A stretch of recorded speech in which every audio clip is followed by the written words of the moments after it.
Жолда көрген мақұлық қыр соңынан қалмады. Қазақша мистика. Менің басымнан өткен ұмытылмас қорқыныш.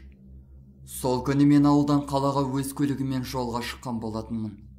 Ауылға інімнің туған күніне барғам. Қонамын деп жоспарлаған болатынмын.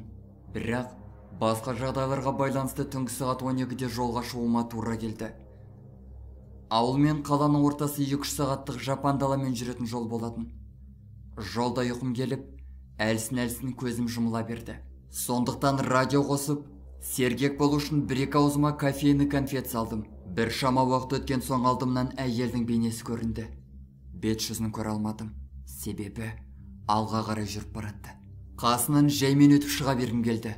Бірақ кім білсін, қыз бала ғой. Қандай да бір жағдай болған шығар. Алып кетейін. Әрі жолда әңгіме айтатын адам да болады деген оймен 5-6 метрге тоқтадым. Мен тоқтаған бойда қыз да жүрсін тоқтатты. Арт қайнаға қарағанымда қыздың киінгені маған бір түрлі көрінді. Әппақ ұзын көйлек, басында орамал. Неге тоқтап қалғанын түсінбедім. Оған ешқандай қатер төнбейтінін айтқым кеп машинадан түстім. Сосын дауыстап, «Қарындас, сізге көмек керек пе? Қаласаңыз жеткізіп салайын» деп сұрадым. Bir жағынан бет жүзін көргім келді. Бірақ қараңғыда түк те көрінбеді. Ол да үндемейді. Сол мезетте менің бойыма қорқыныш ұялады. Ол кім өзі? Мен жаймен қайта машинаға отырдым. Есікті жауып жатып тағы да сұрадым. «Қарындас, олай болса мен кеттім. Сізге шынымен де көмек керек емес пе?» Сол сәтте қыз алға қарай жылжи бастады. Мен қорқайын дедім. Ол тез қадаммен жақындай бастады.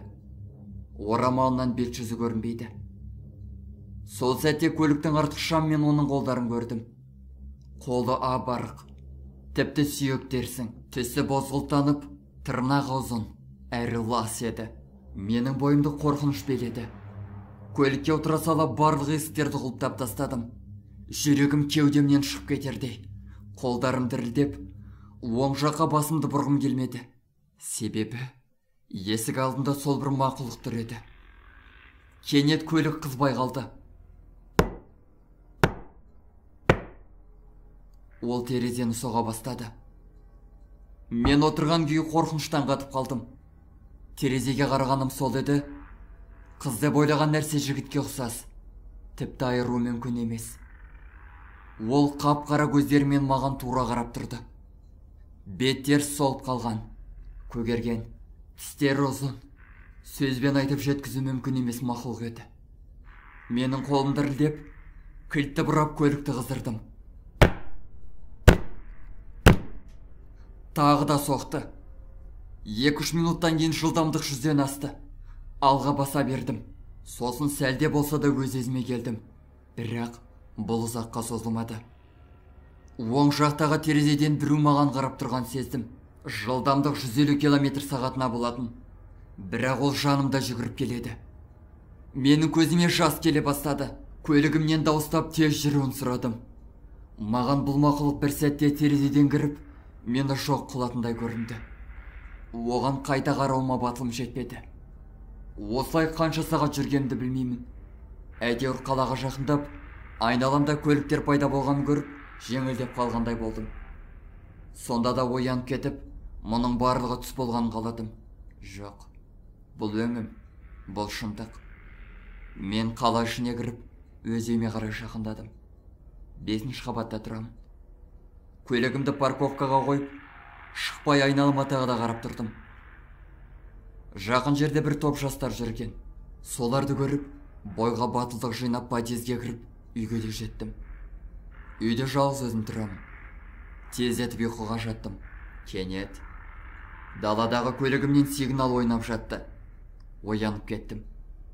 Жаңағы жастар шығар деп кілт алып терезеге жақындағаным сол еді. Көргенімнен қолымдағы кілт жерге түсіп кетті. Көліктің жанында тұрған сол еді. Жаңағы мақұлық. Оның бар назары менің тереземде.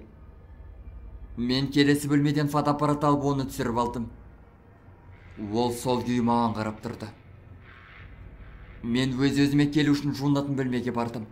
Бірақ жетпей жатып, есіктің әр жағынан біреу тырнап таныс дауыс естідім.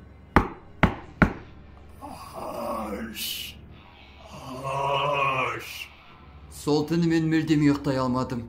Әр түні мен терезеге қараған сайын ол тұрады.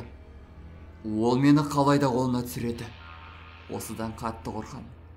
Автор Армангүл Нұрланқызы. Оқыған Эльдар Аленов.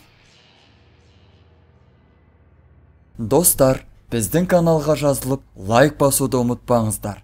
Келесі шығарылымдар тек қана сіздер үшін.